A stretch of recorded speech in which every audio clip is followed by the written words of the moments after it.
by Ankit Ahir.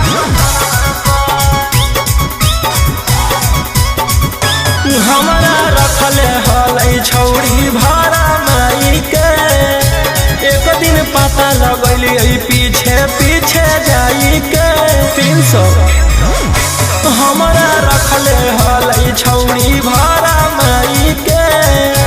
एक दिन पता लगलिए पीछे पीछे जाई के करो है कौन ड्यूटी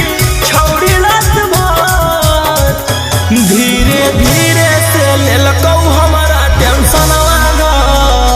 जब से मलावा के देखलियो जकसनवा पर धीरे धीरे से लेलकौ हमारा टेंशन जब से मलावा के देखलियो जकसनवा पर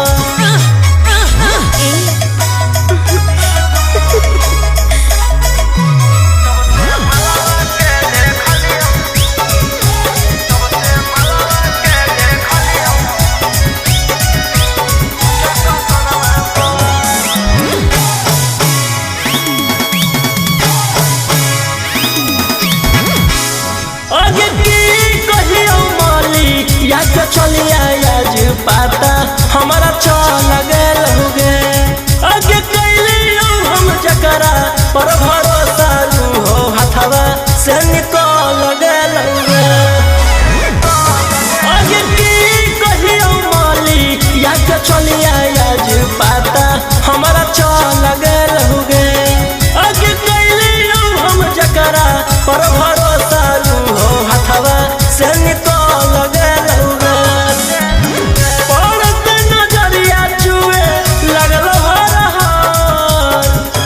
धीरे धीरे से लेलकौ हमारा टेंशन जब से पगली के देखलियो जकसनवा पर धीरे धीरे से लेलकौ हमारा टेंशन जब से मलिया के देखलियो जकसनवा पर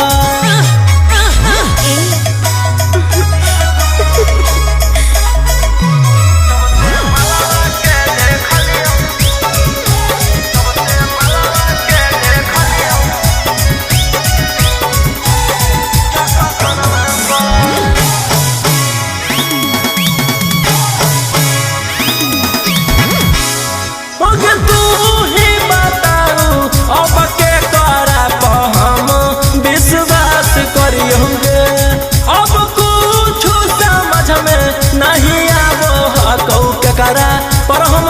सुधरी हो गे तू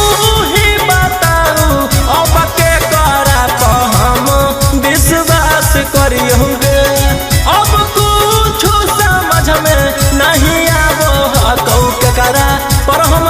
सुधरी हो गे राजा रोशन रोहिया धीरे धीरे से लेलकौ हमारा टेंशन जब से पगली के देखलियो जकसनवा पर